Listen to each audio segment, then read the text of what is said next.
Hi, I'm Rod Bryant. Welcome to the second installment of Chiddushei Dat. This is going to be part two. We're going to be dealing with some difficult passages and further examining some of the other rabbis that have weighed in on this subject matter. One that obviously is a very well-known name is Harav Hagon Moshe Feinstein. Rabbi Moshe Feinstein was, along with Ovadia Yosef, one of the two most important deciphers of the code of Jewish law, Pashkum of the 21st century. Rabbi Moshe was a towering scholar whose influence, authority, and writings impacted the life of all Torah-observant Jews worldwide. He was particularly important to the North American Jewish community. A prominent American posek recently described Rav Moshe Feinstein as the Maimonides of American Jewry. In the middle decades of the 20th century, Rabbi Feinstein penned a number of letters addressing Noahide practices. He devoted many paragraphs to specifically untangling the concept of Chiddushei Dat. A full overview of Rav Moshe's analysis would require far more time and space than we have allotted in these classes. And maybe we should do that at some other date in a different class. Translations of Rav Moshe's letters are being prepared as an appendix of this course and will soon be available to all the students for free. We'll present here a summary of Rav Moshe's writings on the subject. Let's first examine the source of Chiddushei Dat. Very important. Just as Noahides have Chiddushei Dat, Jews have a similar prohibition to Chiddushei Dat called Baal Tosef, which specifically prohibits Jews from creating new mitzvahs or adding to and modifying existing mitzvahs. Non-Jews, however, do not have the prohibition of Baal Tosef. In fact, we only know of the Noahide prohibitions against Torah study and Shabbat observances because of specific Torah verses from which these prohibitions are derived. From where then does Maimonides derive the prohibition of Chiddushei Dat? Rav Moshe explains that there are commonalities in the underlying reasons behind the prohibitions. For example, the Talmud and the Midrash both describe the study of Torah as an impermissible manner, and keeping Shabbat as misappropriation of mitzvah command only to Israel and the Jewish people. By analyzing these commonalities, the other writings of Maimonides, and many other sources, Rav Moshe Feinstein concludes that the Chiddushei Dat is not only the underlying reason for the Noahide prohibitions for Torah study and Shabbat observance, is a general principle governing Noahide practices. This is why Maimonides writes the general rule governing this matter. It is Harav Moshe's explains that, and Shabbat observances and certain types of Torah studies are singled out because there are the most severe transgressions for the Noahides and the only ones involving the death penalty. The reason why the death penalty is prescribed in this situation, not that it is ever recorded that it has happened, but it is to demonstrate the severity, just like other Torah laws. Death penalty, for example, of lighting a fire on Shabbat for a Jew. Now, let's make note, however, that this penalty is at the hands of heaven, not administered by an earthly court. When they say death penalty, it doesn't mean that he's taken out and stoned. This is what Maimonides means when he writes, he is obligated to die for his actions. However, he is not actually executed. Voluntarily keeping the mitzvahs. Let's discuss this because in last class we talked pretty extensively about it. Rav Moshe notes a particular issue in paragraph 10 and the Radbaz's interpretation of paragraph 10. Quoting, should a non-Jew wish to perform, this comes from paragraph 10, one of the Torah other mitzvahs in order to receive merit or benefit, we should not prevent him from doing so, even according to all of its details. Radbaz states, if he wants to perform a mitzvah, saying that he has an obligation in the matter, we'll not allow him to do so. However, if he may perform it in order to receive reward, as one who performs a mitzvah voluntarily. This is why Maimonides is careful to write these words, we stated this last class, in order to receive merit and benefit. Once again, emphasizing a non-Jew who has rejected Avodah Zarah, who has rejected idolatry, accepts the Torah given to Moshe from God himself, that Torah is germane to the nations as well because the Jewish people have the responsibility to teach the Torah. Nothing's prohibited him from taking on other mitzvahs as long as he's only doing it for merit or doing it out of his devotion to Hashem and not about obligation because Hashem has commanded that. As we've mentioned in the previous lesson, the Talmud explicitly states that a non-Jew who performs a Jewish mitzvah for the sake of reward does not actually receive reward for his mitzvah. Now, how are we to explain this contradiction? There is a classical debate in the Talmud as to whether or not a Jew who performs a mitzvah in which he is not obligated is considered either pious or foolish. I explained to someone one day that leaving my previous abode as a Christian pastor to take upon the Sheva Mitzvot and to follow after Hashem, the one true God, was either extremely pious or extremely foolish. I would hope to say it's the first, that it was a pious decision, not a foolish decision. God forbid that following Hashem out of Avodah Zarah would be foolish. Now the Talmud, Yerushalmi, Shabbos 1, verse 2 states that a Jew who performs a mitzvah in which he is not obligated is a hedyot, a foolish person. However, there are numerous examples in rabbinic literature of people receiving praise for such performance of mitzvahs. Why is the performance of a voluntary mitzvah sometimes called praiseworthy and sometimes called foolish? Well, the answer lies in the nature of non-obligation. Let's examine some points about that. Sometimes a mitzvah exists, but an individual is not obligated to exactly fulfill it. For example, all Jews are commanded in the mitzvah of tefillin. Nevertheless, women are exempt from wearing tefillin. Theoretically, if a woman does don tefillin in the right way and with the right intention, she may receive reward and she may not be called a hedyot. For example, it should be noted, this is theoretical. For many reasons, halakha, women do not wear tefillin. Rav Moshe discusses the relationship of a Jewish child under the age of 12 or 13 to the mitzvot. Below these ages, children are not obligated to the mitzvot. Nevertheless, a Jewish child is still bound to the covenant of the mitzvahs, even though their specific obligations are not yet been enforced. Rav Moshe writes that a child receives reward for their voluntary mitzvahs. In a case when no mitzvah exists for a person, but he performs the mitzvah anyway, such a person is called hedyot, a foolish person. In this situation, the person is called foolish because their action is not holy and holds no spiritual value. That is the general case when people quote this to non-Jews without further explanation is very, very damaging. For example, on Sukkot, there is a mitzvah for Jews to eat and sleep in a sukkah. If it's raining, though, one is exempt from eating and sleeping in a sukkah. The Rama writes that a Jew decides to sit in a sukkah despite the rain is called hedyot, foolish. In the case of rain, the mitzvah of eating and sleeping in the sukkah is not suspended. Rather, it has ceased to exist entirely. In such a case, the sitter is merely sitting outside in the rain rather than being a holy act. Their mitzvah has become a foolish one. Maimonides writes similarity in the Talmud Yerushalmi. It is stated, anyone who performs a mitzvah in which he is not commanded from the Torah is hedyot. This is discussing someone who performs a mitzvah to which he is obviously no connection whatsoever.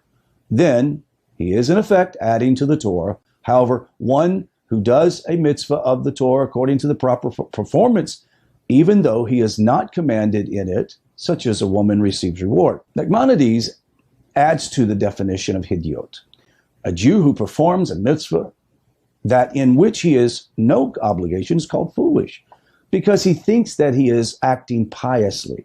However, he may actually be committing a transgression, and that transgression would be adding to the Torah. Now, to fully appreciate the concepts of Baal Tosef and hedyot, we need to understand the idea of bitul Yeshuas, the nullification of ego and will, a very important term, and you can refer to it down in the source notes.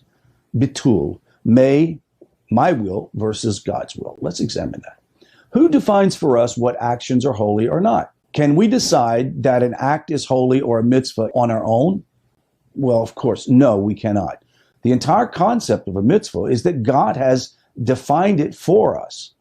And he's defined it in such a way that it is meaningful and holy, and what is not meaningful or holy. He determines that. Therefore, our will is to a large degree irrelevant. Our duty as servants of Hashem. God is Betul Jesus, to nullify our will and search for a servitude of his will. We must strive to understand God's will, learn to recognize it, and learn how to fulfill it according to its specific details. The objective guidepost for determining God's will and its fulfillment is the study of Torah according to the principle of Torah, elucidated, handed down from time immemorial. In certain areas, God has given the man free leadway to the beauty of mitzvahs, or to declare certain things holy or set aside for service of God. However, if a Jew decides to do a mitzvah where it clearly does not apply, that Jew is forcing his will upon God. If a Jewish farmer in the Midwest decides not to work his field on the Shemitah, the sabbatical year, and insists that he's doing it for God, he's called Hidyot, a foolish person. For one, the mitzvah only exists in the land of Israel. God's desire is only that the Holy Land rest on the sabbatical year, not any other land. To rest another non-holy land in the sabbatical year is to diminish the importance of Israel and the mitzvah of Shemitah. Second, our farmer is endangering his livelihood, which is pretty foolish. Lastly, if he loses his farm or creates tension among his family and business associates because of his religious observance, then it is also considered Chilul Hashem, meaning it discredits the name of God, a discretion of the Torah itself. All of the foregoing applies to Jews. The Jewish people are very stringently enjoined against the idea of forcing their will upon Hashem. Now, if this is the case for the Jew, Rav Moshe wonders why would we or should we assume that it is any different for the Noahides? After all, there are not two Torahs. The fundamental mechanism of Torah applies equally to Jews and to Noahides. It is vitally important for everyone wishing to adopt a Noahide identity to embrace this simple point. There are not two Torahs. The same mechanics that govern the Jewish observance of the 613 mitzvahs also govern the Noahide observance of the Sheva mitzvot. Just as the Jews have Baal Tosef, the Noahide has Chiddushei Dat. The concept of Hidyot applies equally to both Jew and Noahide.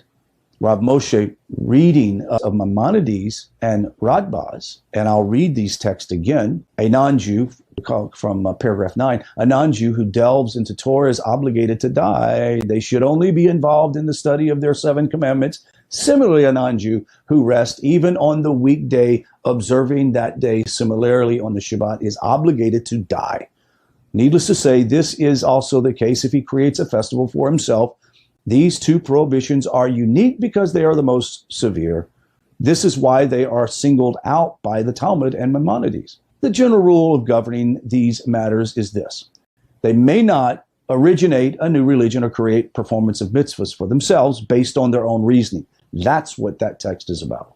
The prohibition of Chiddushei Dat is not limited to Shabbat and festivals and Torah study, but applies to all mitzvahs of Torah. Chiddushei Dat is a transgression whether a non-Jew creates a new religious practice for himself or behaves as if he is obligated in the other mitzvahs of the Torah. One should either convert or accept all the mitzvahs or uphold their commandments without adding or detracting.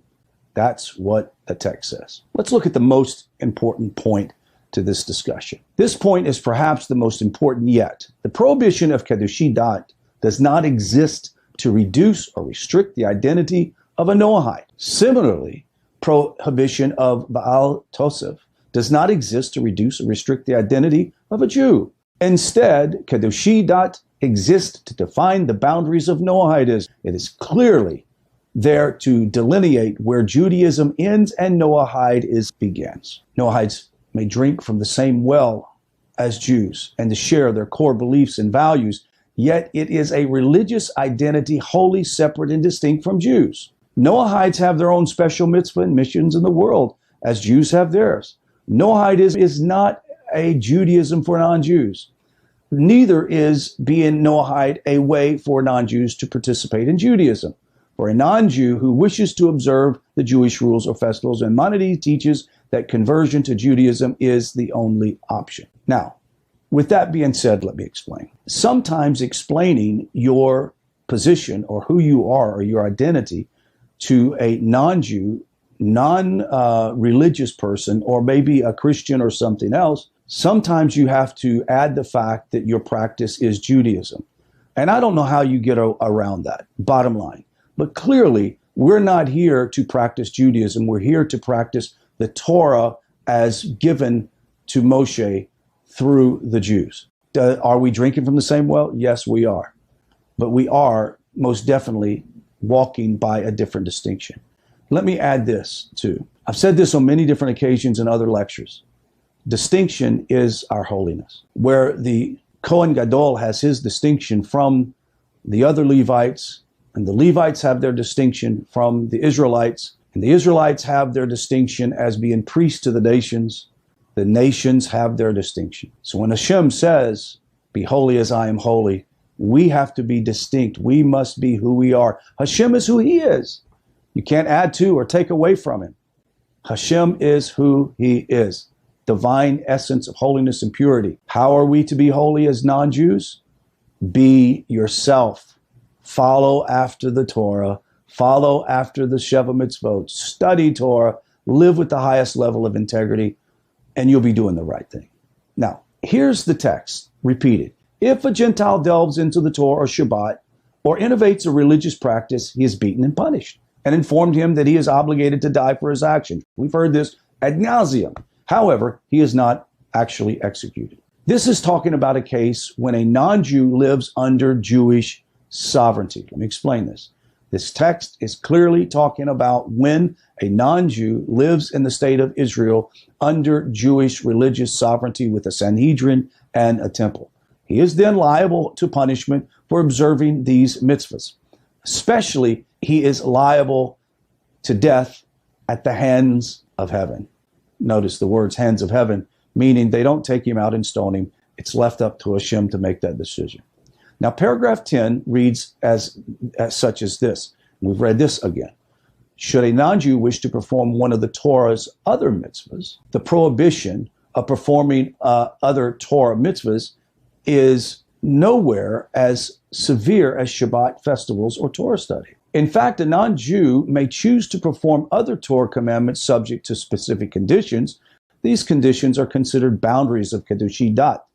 Should a non-Jew wish to perform one of the Torah's other mitzvahs, this indicates that a non-Jew may only occasionally perform other Torah mitzvahs. If a non-Jew decides to regularly observe one of these mitzvahs, he has effectively added to a religious observance and transgresses Chiddushei Dat. Remember the word, in order to receive merit or benefit. The Radbaz writes this. If he wants to perform mitzvah, saying that he has an obligation in the matter, we don't allow him to do so. However, he may perform it in order to receive reward as one who performs a mitzvah voluntarily. This is why Maimonides is careful to write the phrase that we just said, in order to receive merit or benefit.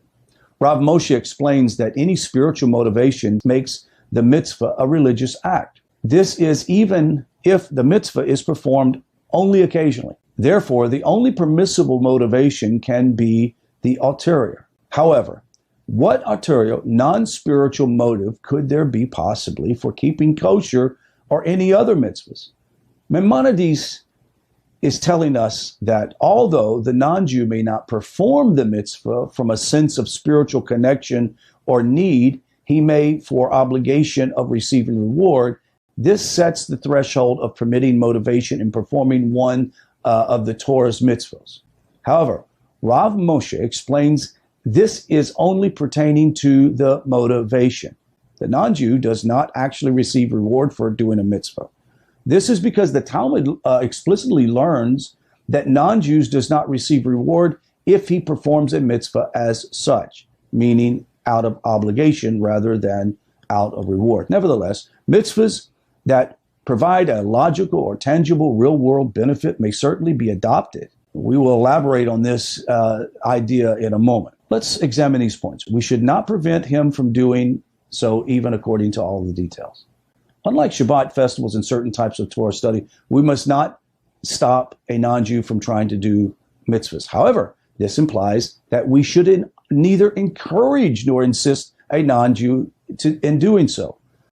The Jews do not go and knock on doors and ask people if they have accepted Moshe in their heart.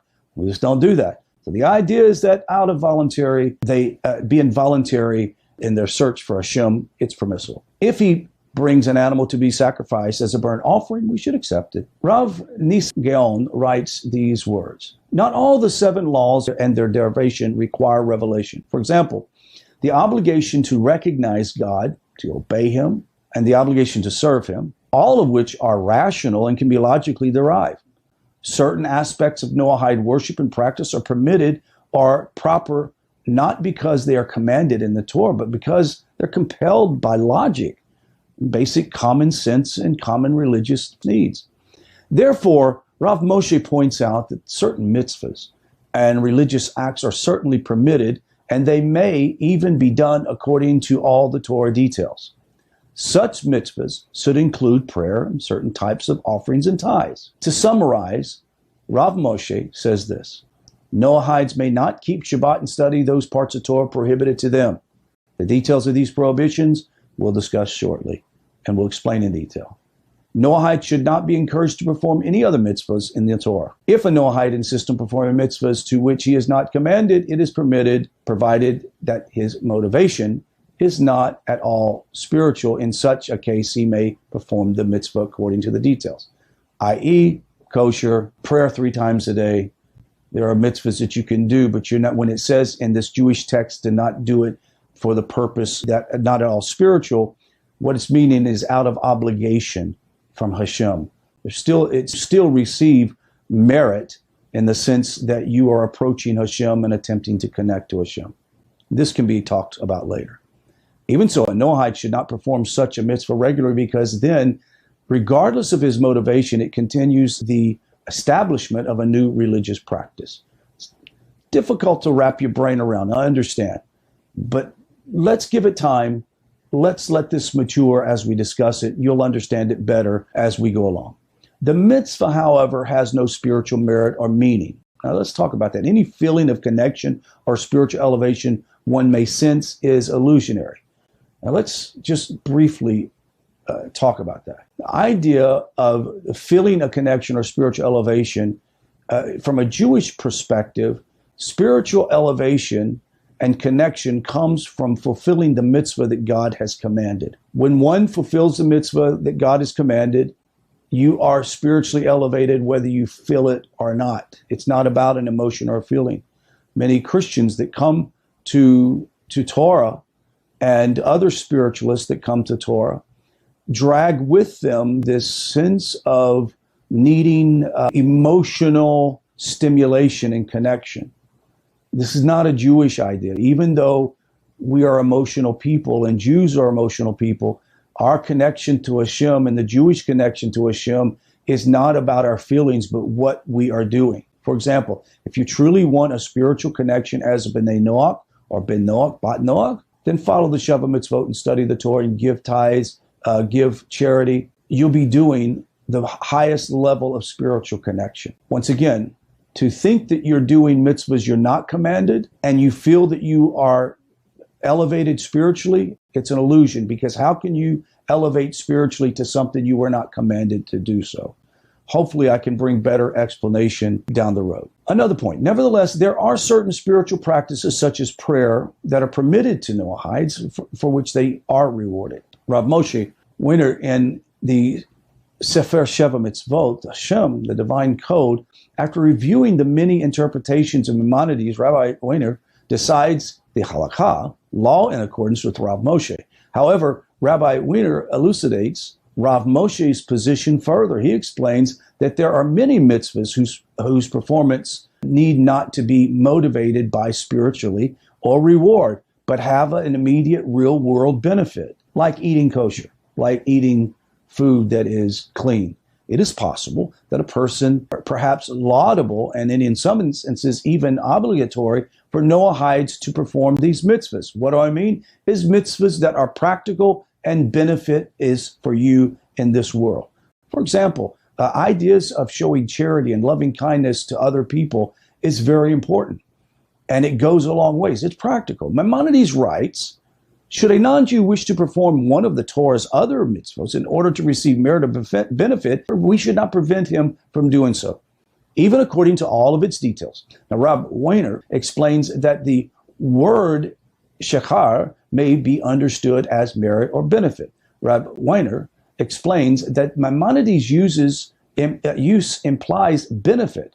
Therefore, if a Noahide wishes to adopt a mitzvah that provides direct real-world material or social benefit, it is permitted and perhaps even praiseworthy to do so. A Noahide may practice such a mitzvah regularly in accordance to all the Torah details. Hear that? Mitzvahs having real-world material or social benefit would include all those that are between man and man. And here's some examples. I started to mention one or two, and I realize I'm going to mention them later on. Honoring one's parent, giving of charity, observing prohibitions against tazar or animal cruelty, observing laws prohibiting negative speech, evil speech. There are many other examples that we'll discuss in this course. There are a number of religious observances that are between man and God, and that may also be observed, as we'll discuss later on. Now, Rabbi Weiner and Rabbi Feinstein's conclusions on Chiddushei Dat outline the guiding principles, determining whether or not a Jewish mitzvah may be practiced by a Noahide. I realize that if this is the first time that you've attended some type of extended lecture or detailed lecture on Torah law, it might be a little mind-boggling. And sometimes it appears that you have juxtaposed opinions in the same text and things that seem to be out of kilter with what other people are saying. This is the nature of legal talk, even in the world that we live in civil law.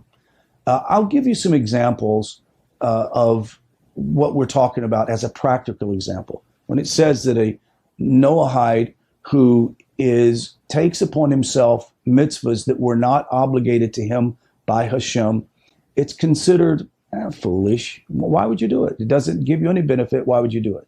Now, if you were to say, I like doing it. It's a good practice of discipline for me. There's nothing prohibiting you from doing it. However, you've got to be careful not to intimate that it is an obligation from Hashem for you to do, because it would mean that we are developing a new religion. Here's some examples. I live in the great state of Texas in the United States of America. And in the state of Texas, there are probably more laws that govern me driving from here to downtown Houston about 45 minutes than there are Torah laws. There are so many laws in the state, just like any other state, just like any other country in the world. There are laws that govern people according to their category and to their job and to their position and to their distinction. So therefore, pharmacists in the state of Texas have laws that they have to abide by that I'm not obligated to abide by. Now, what if I decided to read those laws and say, I think I'm going to follow some of these laws that the pharmacist does, because it makes me feel good. It makes me feel like, I have a little bit of extra discipline and understanding in my life about medicine. Well, most people would call you foolish for doing that. It just doesn't make sense. However, there's nothing prohibiting you to do that. However, if you do those things, acting as if you're obligated, you are then in danger of violating the law, impersonating a pharmacist. You get what I'm saying? So the whole point is the reason why that we We wrestle with these ideas from the sages of blessed memory. So we want to understand distinction. We want to understand our obligation, and we want to do it right. And this is not about restricting the Noahide any more than it would be restricting Jews. This is about giving you clarity on your path to righteousness. That concludes this class, and we'll see you in the next class. Shalom.